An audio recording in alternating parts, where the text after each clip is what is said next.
Привет из ДНР. Улица Саперная, Тигр. 2 штуки пока вижу. 3 ползет, солдаты крадутся с автоматами на изготовку.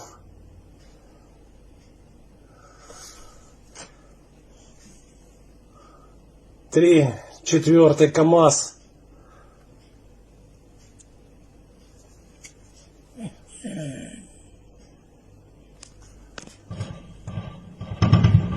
Ебать! С тяжелого стреляют в сторону домов. С гранатомета сейчас ебет. Пиздец, у нас стреляют. Ебать!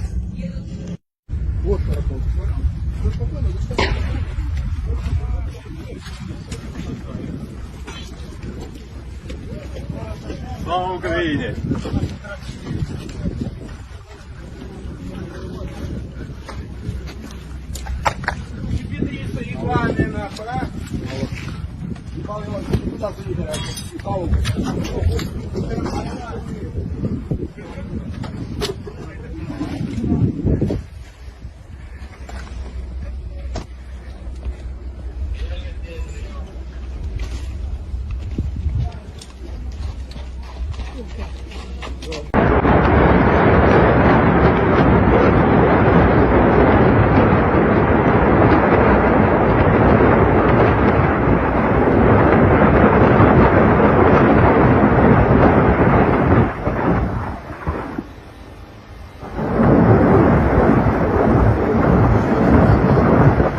Привет из ДНР.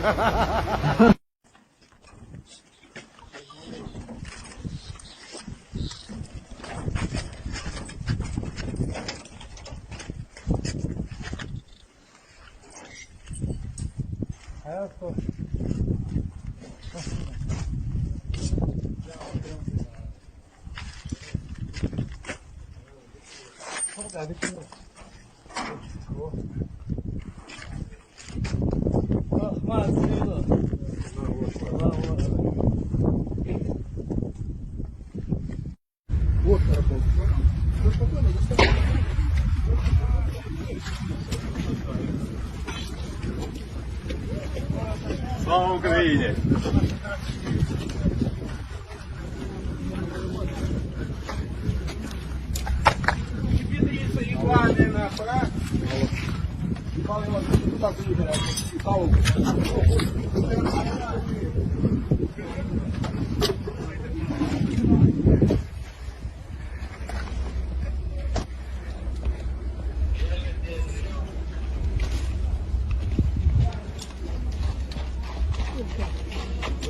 Колоссальные разрушения сделал.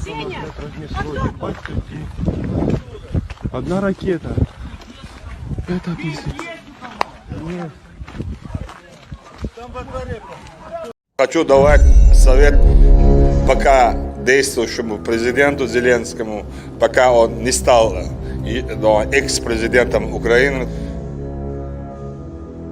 Di hari keempat penyerangan Rusia ke Ukraina ada banyak hal yang harus diatur ulang. Di atas kertas dalam 48 jam jalan lurus maka kendaraan bisa sampai Kiev, pusat pemerintahan Ukraina dari berbagai penjuru kalau tentara Rusia dengan serangan kilat atau blitzkrieg ala Nazi dilakukan. Namun sampai saat ini sudah hampir 2 minggu Kiev belum juga jatuh, bahkan sulit bisa didekati oleh tentara Rusia. 60 km antrian panjang mesin perang artileri milik Rusia nyangkut, stuck, tidak bisa maju.